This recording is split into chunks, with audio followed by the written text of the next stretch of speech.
ikaw na, Haji. Nag-text mo sa recalls. At 100. No, 20.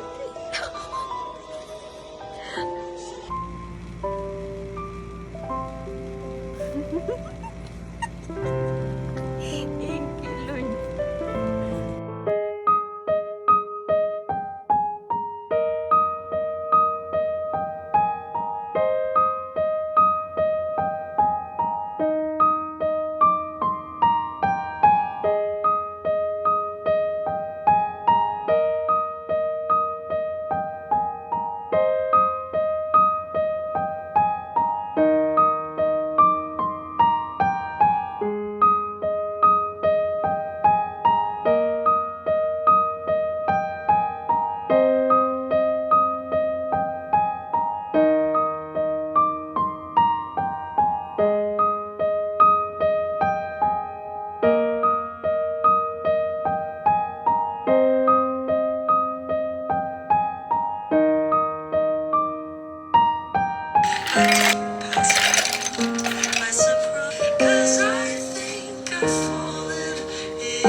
Kasi Diyos, kasi ay kasi hindi mo siya pwedeng isip.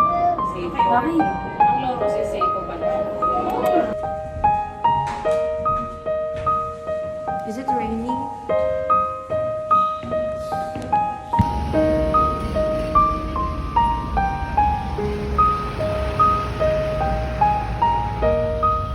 Hello. God bless.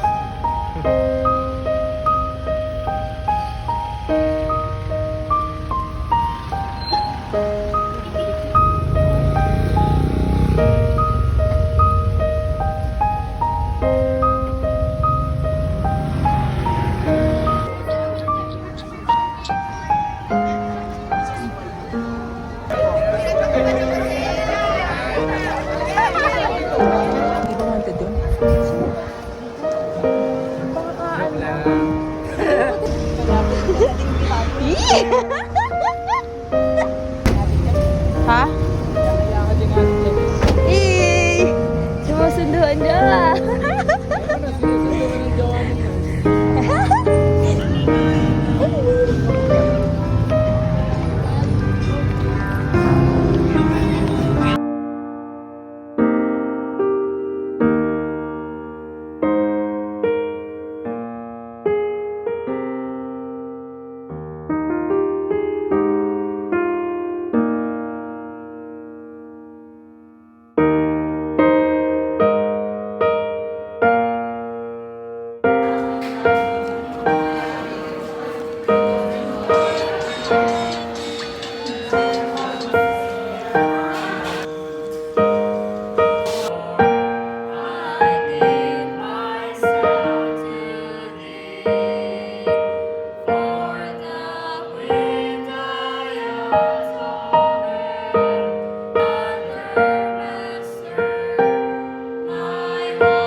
Nakikita ko sa camera. 500 lang sa tiyan mo. Bagsakan ng mga board passer. Paano yung reaction mo? Paano yung reaction mo?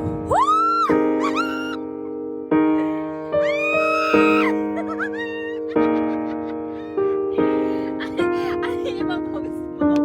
Ano yung ipapost mo? Proud of you, I love you. Ay, may girlfriend ka pala sa Facebook!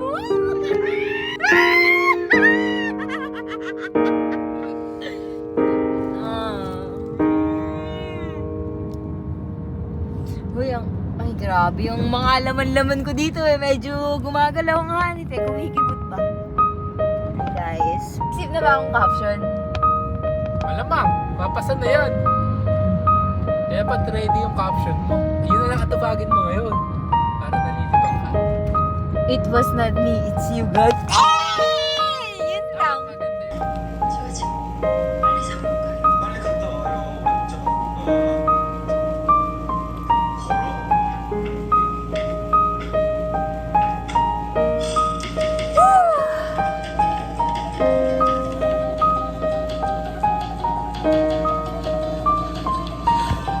Guys, I still have 5 minutes. If mag-release ang PRC ng 11 p.m., I still have 5 minutes. Ano na lahat, excitement and doubt sa sarili, but then, magtitiwala na lang talaga ako kay Lord. I'm currently watching Netflix pang paubos oras, and nandito ako sa website ng PRC. So, nag-iintay tayo ng result, pero ito 95% pa lang, and 11 na. So, I think lalabas siya ng 12. Kasi based dun sa may announcement nila, it should be on the day talaga i-release. But wala pa. I don't know why. So, pabalik-balik ako dito. And kita nyo naman yung recent ko, puro PRC na. I think wala pa. Wala pa nga.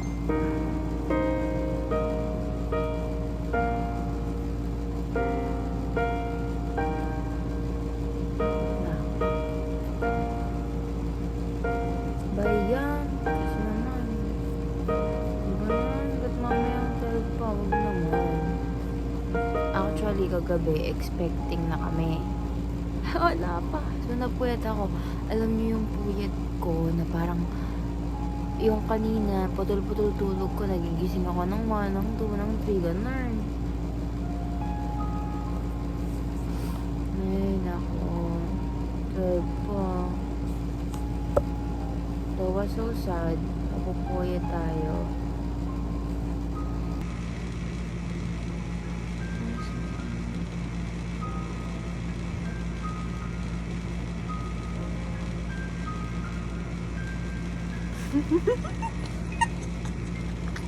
Thank you, Lord.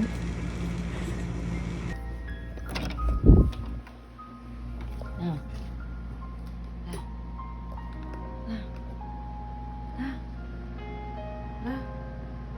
Pasado.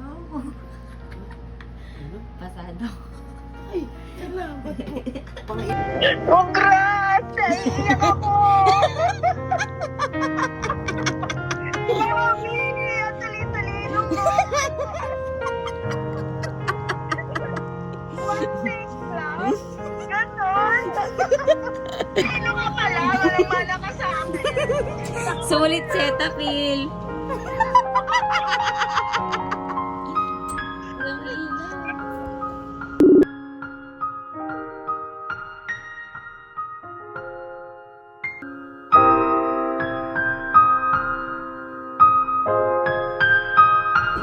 Malakap.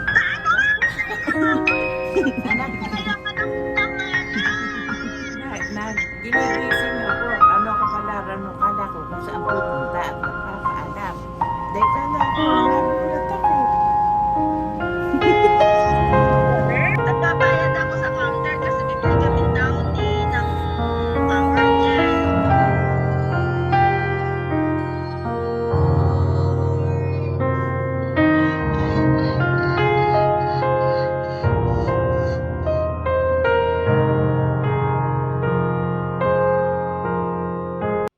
Hi everyone! So, it's me at your screen, Naomi Gonzalez, a registered nurse. I passed the board exam. Thankful those people who are with me as well. Kay God for being with me sa aking review days. Even though, before that, God is always with me too. Na palagi niya akong binibigyan ng strength and courage na mag-go through sa mga bagay-bagay or sa life ganaps. I just want to say thank you for all those people who are genuinely praying with me simula pa lang ng pagpasok ko sa nursing journey ko until sa matapos ko siya. I have clips from the day na magre-release ng result. And it was very, very roller coaster feeling. Because sobrang kabado na. Ang dami nang tumatakbo sa isip ko. It's just like, tatanggapin ko na ba if papasa or hindi. But then, God grant our prayers. And maraming salamat po sa lahat ng nag-pray sa akin. Pinag-pray ako during my review days. Sobrang laking bagay po nun. And, yeah, to my family, I'm really thankful and grateful to all your hard works, especially kay tita and tito, my momita and dadito, because I know that my future will be different if I'm not in this course. So yeah, I'm really grateful for you too. I've been saying that often or most of the times to the both of you. As well to my parents, I'm grateful that you are praying with me too to pass this board exam.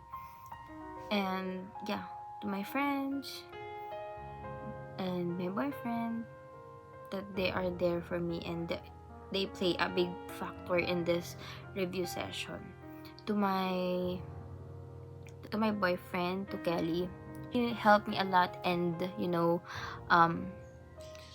mas ma-realize yung mga bagay and to be brave and courageous enough sa review session. And to my other friends na to Danica and Nika, as well to Daps, na napapag-vent outan ko, especially when I'm mentally unstable. Siguro Danica and Nika knows how much mentally unstable I am through those days. Alam nyo, even after pa lang ng review days, 4th year pa lang, nagda-doubt na ako sa sarili ko if I can do it, na makapag-review and makapagpasa. Kasi to be honest, since nung 4th year, I'm not really mentally stable.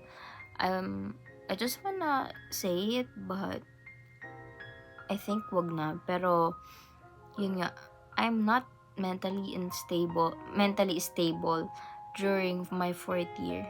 Like, I'm holding it to na lang to those people na nagpo-push sa akin. That time I decided na magpa-consult sa psychiatric because my thoughts are not that, healthy for me. Kasi sobrang apektado na ako, like, on the daily basis. But then, yun nga, nag-try ako once, and nung the following days and weeks, I pray to God, natulungan niya ako na makaalis doon. And yeah, God really hears my prayer, and look at me now. Pasalamat ako sa Kanya because of the courage na ibinigay niya sa akin na malampasan yung mga difficulties and happenings ko sa life. Alam niya naman na each one of us na may dinadala tayo sa life, but then God is good talaga kasi hindi ka niya hahayaan na dun ka lang. And as well, to those people who feel the same way, you just need to get back on track, and kayo din sa sarili nyo yung magpupush kung ano yung mga bagay na kaya nyong gawin, or yung choice nyo sa life, if mag-i-stay na lang ba kayo sa ganun. Minsan kailangan lang din talaga nating tapangan and i-challenge yung sarili natin, though some of the things keeps falling apart dun sa surroundings natin just to get that goal. Siguro talaga you just need your dedication and give everything and surrender it to the Lord, na we cannot achieve something just with ourselves lang. We just need to, through those journey, we just need to ask God for His guidance and everything, kasi He will hear our prayers. We need just to be patient about it. So that's all for this video, and maraming so that's all po, and I'm really genuinely grateful, blessed, and thankful for all those people who are with me in those rainy and sunny days, journey moments of my life, kasi hindi laging happy, hindi naman din laging malungkot, but I thank you all. Alam niyo kung sino kayo, na sinamahan ako on my low days. I'm really grateful na meron akong kayo, kasi you really helped me a lot to get myself back on track. I'm not totally okay right now, but then I'm still trying in God's help, and I hope you too. And yeah, that's all for this video. Bye.